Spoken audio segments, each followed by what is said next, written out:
Hey, you little sinners and saints, how you doing? Today we're going to be talking about serial killers, and we're going to be talking about Edmund Kemper mainly, but we're going to look at all the factors that go into making serial killers. We have the childhoods, the psychology, the sociology, and the environment. We have many factors that go into someone being predicted as a serial killer or profiled.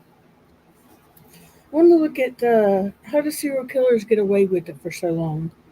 That's one of the things. Do they have remorse? Do they ever have remorse? Maybe some of them do.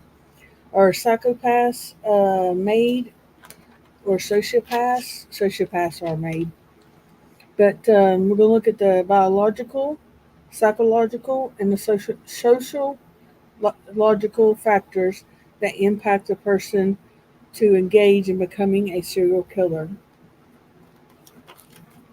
Like I said, we're going to talk about Edmund Kemper some, go over all his stuff, but first we're going to look at some of the research that I've been doing for my dissertation. Yes, I said that dissertation. Um, and look at different, like Jeffrey Dahmer. We're going to look at Ted Bundy. Um, and I seen one had Eric Rudolph. If you're not familiar with him, he's the one that blew up the abortion centers. And the place that they found him was actually where I was born. I was born in Andrews, North Carolina, and they found him in the hills, probably behind some of my people's house up in the woods. So that was really random. But the study of Ted Bundy and Jeffrey Dahmer, their randomness, the motives, and the nature, the how they don't care if they're killing people. They're just looking for the thrill, looking for sexuality. There's different things that go along with the serial killer. Jeffrey Dahmer case, we're going to look at it a little bit. He had 11 victims. Um, and it required a master disaster, uh, major disaster response. They have where they've got to where they put different responses on like landslides, tornadoes, all that. They also do that with serial killers. And Jeffrey Dahmer was one where they had labeled it a major disaster response. The nature of his murder, the sexuality, orientation of his victims. His victims were homosexuals and also mostly prostitutes, so it was easy for him to pick them up and get them back to his house where he could do what he wanted to with. Um, there was grim details of the murders and disposal methods, the way he disposed of the body. Um, the scene was described as the most horrific scene they'd ever come across. The cops had said where they had come in and there was photographs. I'll go through it here in a minute. Polaroid photographs of victims from alive to where he had taken them apart, and pictures of hands, pictures of genitalia, uh, just pictures of all kinds of stuff. The first victim, or not the first victim, but there's a victim that had got away, and the cops, if you remember correctly, cops took him back to Jeffrey Dahmer and he killed him. There were drums of with humans in them. There was freezers with body parts in them. There was a heart, liver, hands, head. Um, when Jeffrey Dahmer grew up, he had a good childhood, but his dad worked with like skeletons and things like that, different things. I forget honestly what the job was, but he showed him how to take bones and preserve them, and he would take them and put them on Clorox, trying to dry them out, and they would fall apart. That's why he would kept killing people, trying to get the perfect like sex slave. But that's where he was drilling the holes in people's head and putting Windex and all these chemicals and stuff. And there was actually a man that he drilled a hole in his head and put the Windex, and he had lived. He woke up and then he drilled a hole in his head again and put more Windex or put some sort of chemical, and the man ended up dying. Um, the male genitalia, we talked about that. The hands that were recovered, documentation of the scene was essential. They needed to make sure they documented that scene to the best of their ability so that when they went to court, they had all the evidence possible for that case. When we talk about Ted Bundy, too, he was described as intelligent, handsome, and charming. Let me see real quick.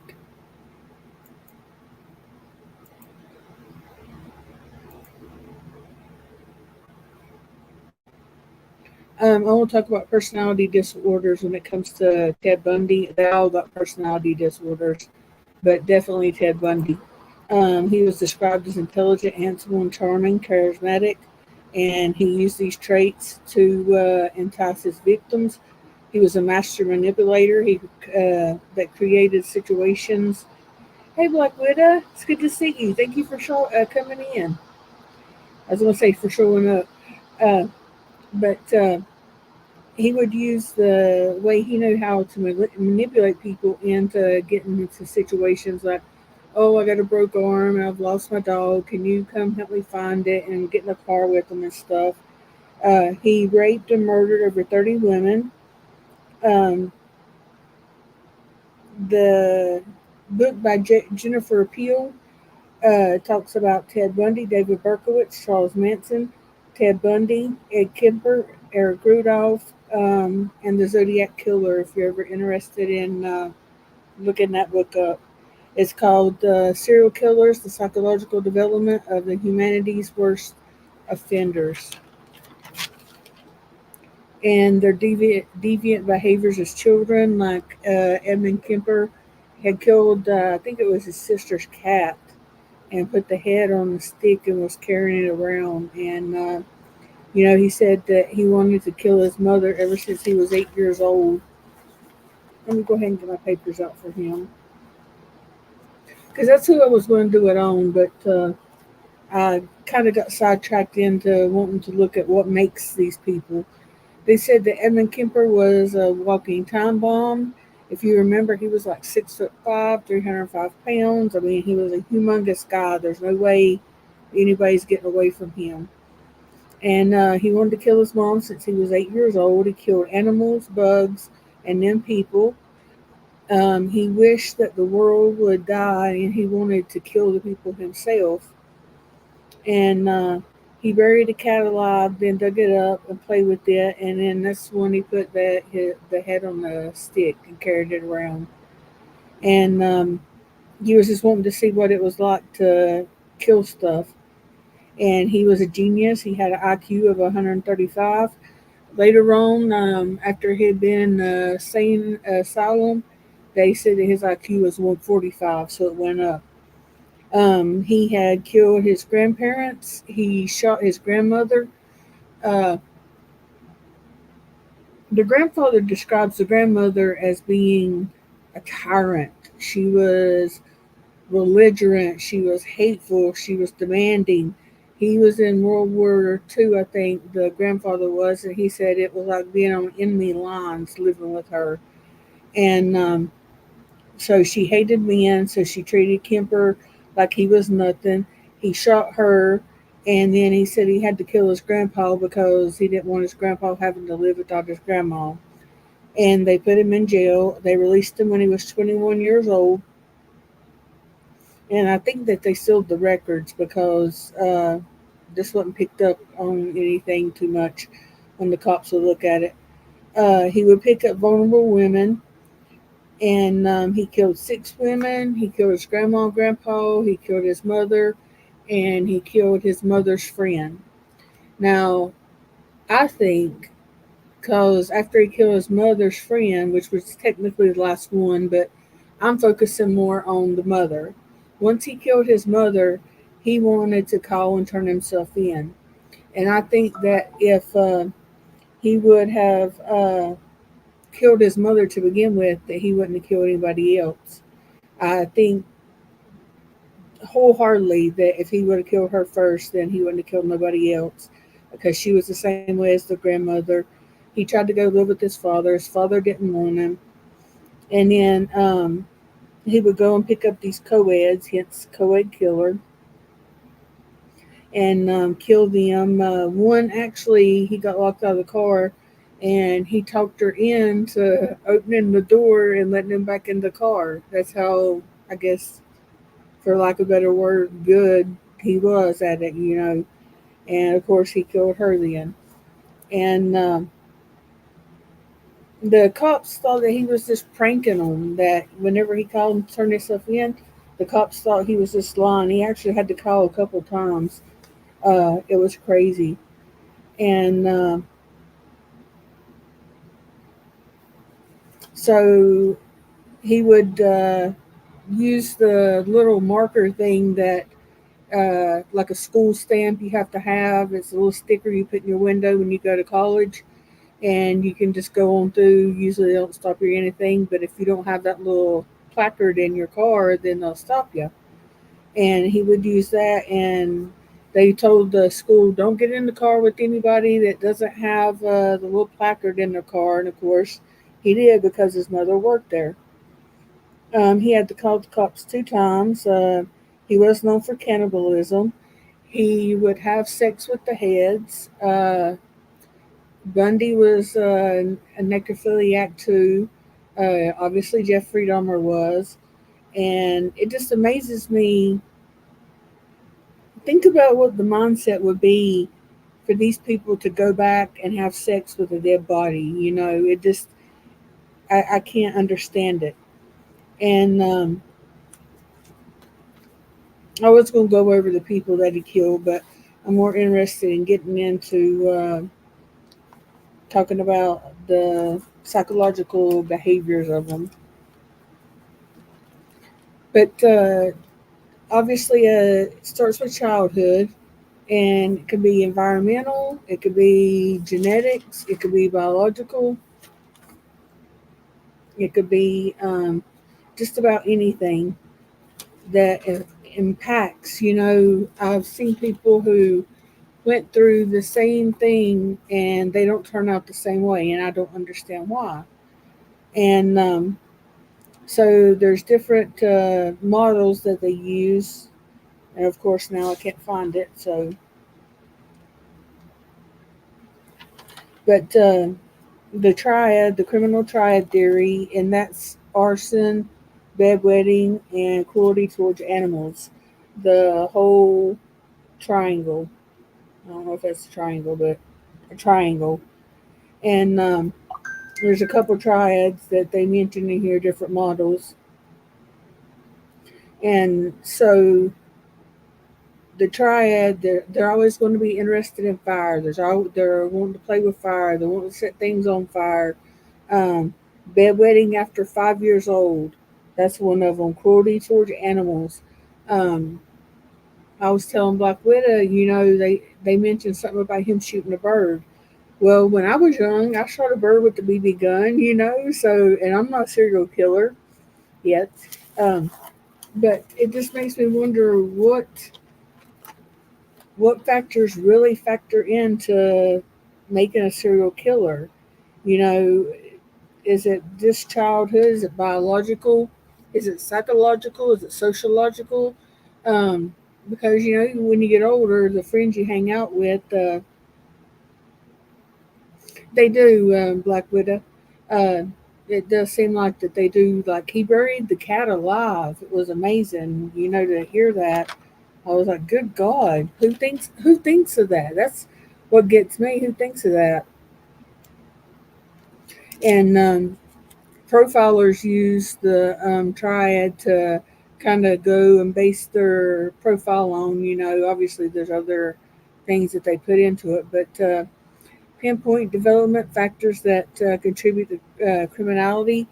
Do they have a criminal behavior? You know, have they been in trouble before?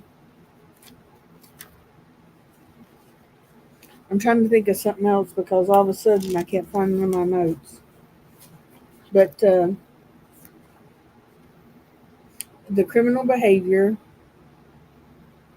and also the childhood, the environmental. Um, I think that the people you hang out with doesn't honestly make you a serial killer. I mean, to me, if I'm hanging out with people, I mean, I have to be hanging out with other serial killers. I don't know. That that one doesn't make sense to me. But I just wonder why they add that in there for like the environment, sociological. I don't understand why they add that one in there because it it doesn't seem to fit. I'm actually going to add that in my dissertation. But the biological, genetics, schizophrenia. That's one Edmund Kemper was. He was diagnosed with schizophrenia, paranoid schizophrenia. Yeah, hormones definitely. Um, I don't understand how they can contribute your friends into serial killer. Usually serial killers are loners anyway. Um, but let me try to find that real quick. I wanted to talk about too, like psychopathy and antisocial personality disorder. Let me read you something real quick.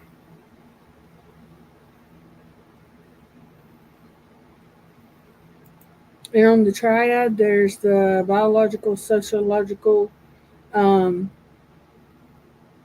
and psychological, biological, sociological, and that's for the psychosocial development timeline. If you're interested in that, examining case studies of notorious serial killers can provide a valuable insight into their psychological profiles and the factors that drive their behavior.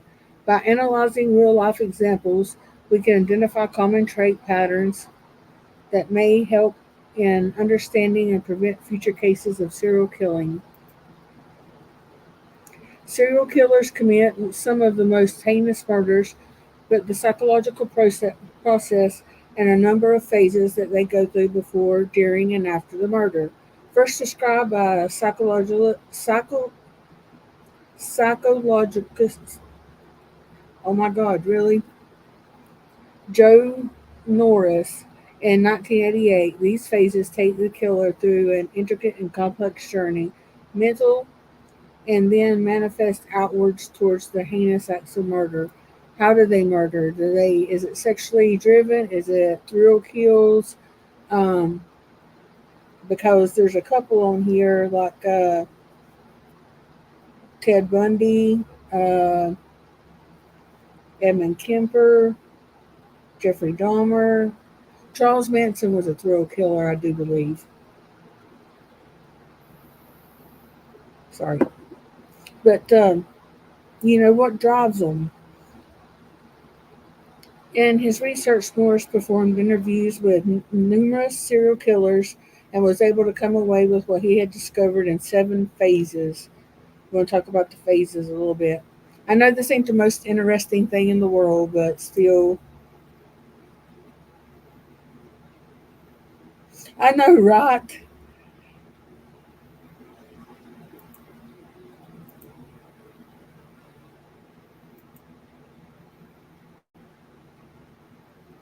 The first of these psychological phases by Dr. Norris is Aurora phase, which begins to manifest itself by a gradual and mostly non-outward observable withdrawal from reality in life. That's what I'm saying. Usually they're loners, and they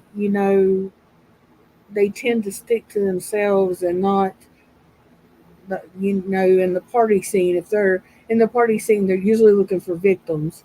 The killer begins to have changes in personality, less in social interaction, and simplest terms begins to meta Meta, never mind. They change into a portal of fantasy.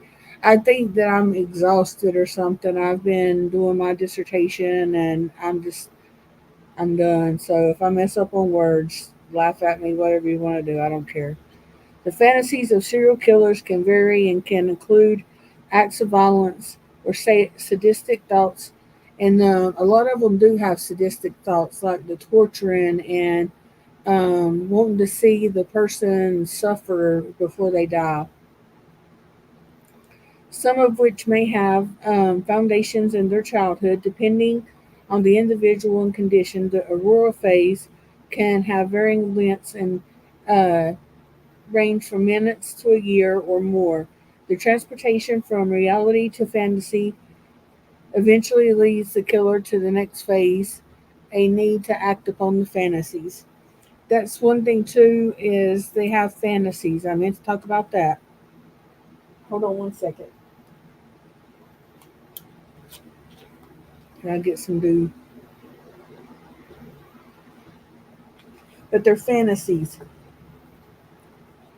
They have these fantasies and they try to the best they can, to act them out, but there comes a point where they have to do more than just do it on a doll, do it, however they do it. They have to do it on a real person. And once they do that, that's whenever the whole shebang goes to hell. But the fantasies is another aspect we need to look at. Next is the trolling phase. The trolling phase is the next in a sequence and represents the killer's desire to find a suitable victim that meets the needs of the desire which within the fantasy. The trolling phase is an intense phase and the killer is almost single-mindedly minded of purpose to find suitable victims. They need to find people that um, what I would think, would be ones that people are not going to miss. I hate to say it, but like prostitutes, a lot of them pick prostitutes because the prostitutes won't be missed. If they are, then they really are not looked at where, you know, they care too much. I'll put it that way. During this phase, the killer will scout out locations where he is comfortable operating, including in location seeking is a location to approach a potential victim as well as a location depending on the serial killer's classification, organization, and disorganized, to dump the body after the murder. Some of them were really organized, like Ted Bundy, Edmund Kemper. Um, Edmund Kemper hung out with law enforcement and lawyers and stuff like that at the jury club or something. It's called Jury Bar or something. And so they didn't believe him. They knew him, and they thought he was just like a gentle giant. And they've even described him as that. And that's why he had to keep calling and telling them, I have killed these people. You need to come arrest me. And he waited there. And I still, to this day, believe if he would have killed his mother first, he wouldn't have killed people after that. But where they're going to dump the body. There was a story with Ted Bundy where these people had went out on a date and they thought, hey, let's go on a hike. I don't know who goes hiking at night, but these people did. And so they went on a hike, and the girl kept saying she felt weird at this one spot, like somebody was watching her, and they tripped over something, as a log or something like that. And so they turned around, took off running, and went back to the car. Well, when Ted Bundy was arrested, he said the only time that he got caught or was about to get caught was a couple was hiking through the woods and tripped over the body that he had just killed. And I think it was Edmund Kemper or David Berkowitz, one of them. They wanted to know why he had took off the door handles off his car, and this kid had actually jumped out of the car one time and got away. And he said that's the reason that he took them off, as the kid jumped out. But they had talked to the kid first and got his side of the story, and then later on, whenever he was caught, he said because my first victim opened the door and jumped out of the car, that's why I took the door handles off. And so it's like I'd like to know all these stories of why these people did what they did. You like the one where he tripped over the body and stuff. But it says the killer will also be um, coherent of potential victims and pay attention to their vulnerability, lifestyle, and schedules, routines, determining the right time to act. You know, when Jeffrey Dahmer would go to a bar to try to pick up people, he would get ones that were interested in him or, you know, kind of kept looking at him. You know, when you go to a bar, you know if somebody likes you or something. And that's the ones that he would hone in on. He wouldn't go for, you know, people that maybe would overpower him or anything. He would take them back, make them a drink, and drug the drink with sleeping pills. And then after they drunk it, they would start getting real lightheaded, dizzy, you know, pass out. And then that's when he would do what he was going to do. And if they started waking up, then he would give them more to drink and act like everything was okay. There was actually a couple people that lived from Jeffrey Dahmer. They had woke up the next morning and he was laying in bed with them. So he just acted like that everything was fine and that they had just slept over or something. And they got up and left. So there was people that actually lived from Jeffrey Dahmer.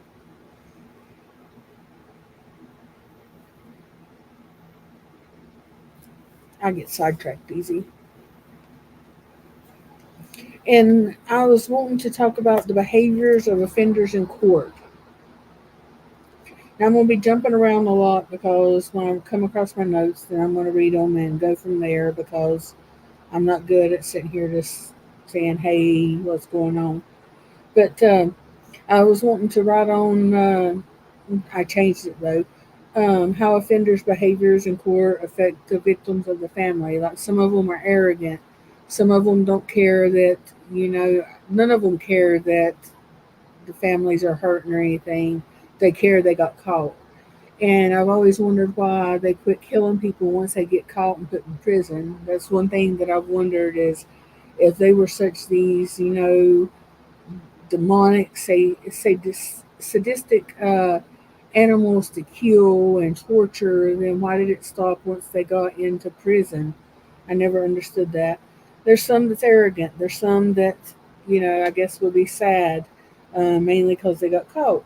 I wonder if they're ever remorseful. You know,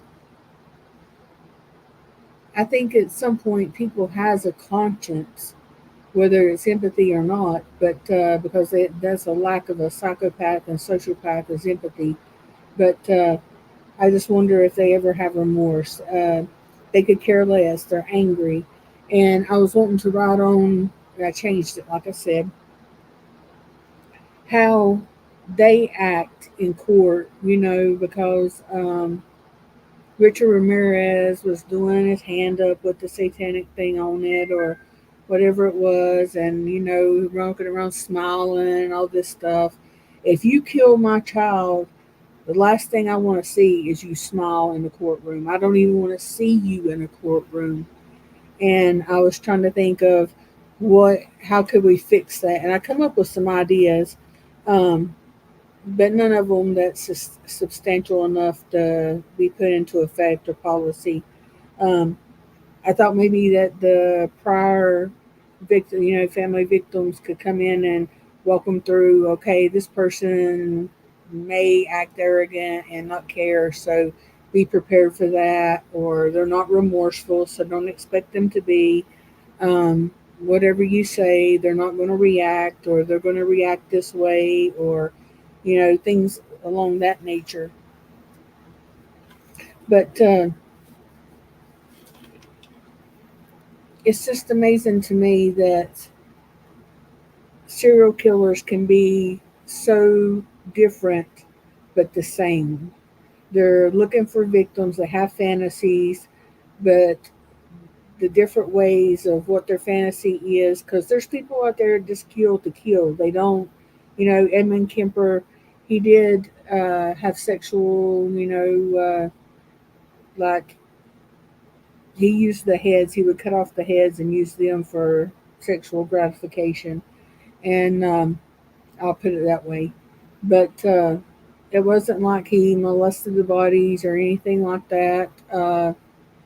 He didn't attack children. Some attacked children. That's a whole other world there. But it's just that there comes a point in their childhood where something happens.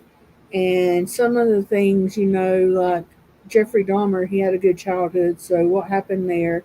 But he did have a head injury. That's another aspect I'm looking into is head injuries. When they get head injuries, it seems that they start being serial killers.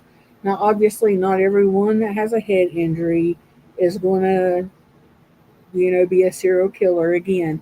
Um, when I was in the army, I had a 5-ton tailgate. I don't know if you know what a 5-ton is, but it's this big machine, like a big truck, and it didn't lock, and it fell down, and it caught me right here and knocked me down. Um, I hit a well that was the size of probably 3 feet by 3 feet, and it was the cement that went over it. And if I hadn't hit it, I was going to hit 3 lines of barbed wire. I hit the well. I hit a nail that slung my head back and cut my chin open. And I moved that whole cement thing about 3-4 inches over. That's how hard I hit it on a mini bike. The gas hung up. I am an excellent driver of any kind of vehicle. But the bedwetting, let's talk about that after 5 years old, because I had never heard that before. I knew bedwetting was an aspect, but after five, to me, that's an aspect to look at, but also in children that are being molested. That's another thing that they have bedwetting and stuff. So you got to define that really well. And like I said, the head injuries and let me see what else. Contusions. There's one article that talks about contusions. Um, let's finish this one. Victim and locations have been decided. Um, he will then based again because I wanted to say they're all men, but Eileen Warnos, I done a video on her. Go look at my playlist and you'll see it. Um, but she was, and the bad part is I understand how some of these people become serial killers and you feel sorry for them, but there comes a point where you don't feel sorry for them because they're serial killers. But her life was tragic. I mean, you could see that coming a mile away. Um, he will then, based again on serial killer classification, initiate contact to begin to build the victim's trust and confidence in the wooing phase. Ooh. This is exclusive of an organized killer who is more than methodical. Wooing is a very important phase, and the killer who cannot gain the trust of the intended victim may very well move to another potential victim. This process of gaining trust can consist of pleasant, engaging conversation, compliments, gifts, promises, and other actions that will help the killer succeed in his quest of gaining trust of and relating to the victim. Once the killer feels that he has won the victim's confidence, he will move on to the next phase, which is the capture phase. This is the one that's considered defining moments by a killer. He has incapacitated the victim. It is during this phase the killer lets his true intentions begin to shine through. A proverbial Jekyll and Hyde transformation. Oh, that's very good, Jekyll and Hyde. This change is sweet goes from sweet, nice, caring, and likable person to a murderous killer can be a slow process where the true intentions are revealed slowly or a quick now I have you. Happy with his capture, then he will move on to the next phase. Captured and defenseless. The victim is now in the grips of the killer, and the next phase is the murder phase. Norris explains that typically this is the phase often represents the killer's horrible life as a child and his wish to propagate his horrible childhood into actions towards the victim. And I was wanting to speak on that too, where um, it seems like when they go to kill, they're killing the person that hurt them the most, but yet that's the one that they're most protective over, is the one that hurt them the most. But when they're killing, that's the one that they are killing, to take out their anger. It's like they keep wanting to kill them over and over, but they generally never kill that person. They're very protective over that person. In this phase, the couple of possible avenues for murder process and the victim abuse that are mainly dependent upon the classification of the serial killer. The disorganized killer will kill almost immediately, and once the victim is deceased, will typically engage in necrophilia and will demoralize the victim.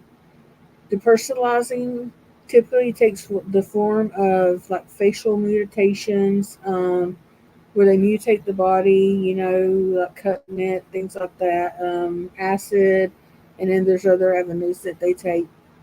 The organized killer is different from the disorganized killer. It's not exclusive interest in murder, but the control. Um, they want to inflict pain, wish to inflict upon the victim, pain on the victim. The desire to inflict pain is, I don't know that word. Oftentimes, the killer will take his victim to the point of death only to stop and torture and allow the victim to at least in part recover. Once recovered, the killer will once again begin to torture and start the whole cycle over, sometimes letting them recover many times before he kills them. The murder is now complete. The killer seeks something by which he can remember the feelings that he has derived from the torturous actions and subsequent murder of his victim. This is the totem phase. The killer will take items beginning with like underwear, shoes, jewelry, photos, parts of the victim. There's much that they will do to take like tokens of it. And then they start back with the Aurora phase. This is pretty much where they're just starting over after the kill, after the climax of everything, and then they start back over where some of them seem to have like a cooling off phase. That's what makes a serial killer. Um, Kill two or more people and have the cooling off phase. Um, and they react quickly, and in some they will wait for a while. Like the Gigolo, I don't know what it is. The guy that here just got caught for all those beach killings. Um, I'd like to look into him to see if he had a cooling off phase or if this was, quickly a kill, then 2 or 3 days later another kill, like BTK. He was killing people. Green River Killer. I mean, they were finding bodies daily, two or three at a time. The final psychological phase is called the depression phase. Having begun somewhat into the totem phase, the serial killer has had to come to terms with the fact his torture and murder of the victim did not satisfy his urges and falls into a deep depression, a depression that sometimes will lead to the killer's suicide. That's odd. I have to look into that. Suicide aside, the killer's fantasy is unfulfilled and will eventually fall back into the belief of the fantasy and start killing again. Will solve his fantastical needs unless the cycle is interrupted by arrest, death, or other interference. And once again, we'll start with the Aurora phase. And that's where we're going to kind of stop for tonight. Uh, I got to go back. As soon as I click the end stream, I'm going to find all my notes. Next time I'll have everything up here together, be more prepared. I apologize.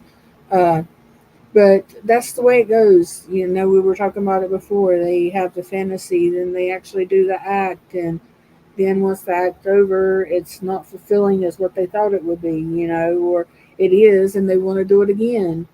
And so therefore they start all over. Sometimes the cooling off phase, like I said, could be a couple of days, it could be a couple of weeks, months, years. I'm trying to think of the one that would heal like every few years. I'll find out more information. But also, I'm putting this into my dissertation, which I'm doing right now. And so I'm at the end of my program. Hopefully, I graduate and get my PhD. So I will be a doctor. Look, I got these from Purple. I bought them. Go buy you some pens. They're beautiful. Thank you. But next time I'll be more organized and I won't lose where my notes are and everything. There is one thing that I do want to talk about. It is the serial killers with the childhood abuse of physical, sexual, social, and analyzed according to typologies and crime scene behaviors. BSA, they show significant links between behavior and events across their lifetime, and how the crime scene tells what the serial killer and how the crime scene tells how the serial killer, as well as much as sexual, physical, and psychological abuse, led to the distinct crime scene behavior. There we go. I love pens, Black Widow. I ordered 20 more from this other girl. I freaking love pens. You do not know. This is one of my favorite. I got it at the dollar store. It's like the old timey where it's got the things on it, the different colors. But it's different things that motivates different people to be serial killers. And once they are serial killers, some could be sexual, some could be where they're just necrophilia. There's actually prostitutes that will lay in ice and put powder on their body and lay in coffins because they have clients that want that. And while I'm glad that they do that versus what they could do, um, it's just amazing. I mean, think about it, people. Think about this. You got to think about some psychology stuff. How, like we could go into this stems off of like routine things. Never keep the same routine. Now, I know people like routines. You should have a routine, all this.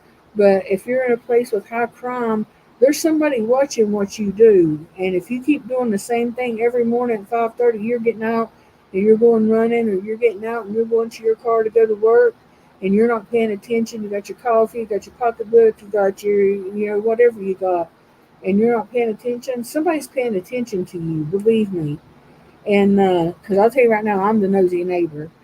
Um, yeah, I'm the nosy neighbor. I'm paying attention to everybody. I'm not trying to kill them though, but it's still, I know what's going on around here. And but you never know who you're living next to. I mean, people live next to Jeffrey Dahmer and they heard all this stuff, and their biggest complaint was the smell coming out of his house. And, of all the things that went on in that apartment, it's amazing that uh, the biggest thing that they complained about was the smell. A dead body, to me, if I start smelling a dead body, I'm going to know it. You're going to know if somebody's got a dead body. Trust me. Once you smell a dead body, you never forget that. And I'm telling you, I just don't understand how some of these people don't get caught easier. And like I said, Kemper, he had to keep calling and telling them he had killed people, and they didn't believe him. But next time, we're going to go over at least 10 serial killers, and we're going to look at their childhood all the way up to their killings, So the next one's going to be a long one. Be prepared for it. I appreciate y'all joining me. And thank you, my little sinners and saints, as always. Go buy pens. And I will see you later. Thank you for joining me. Thank you, Black Widow. I will see you later. Bye.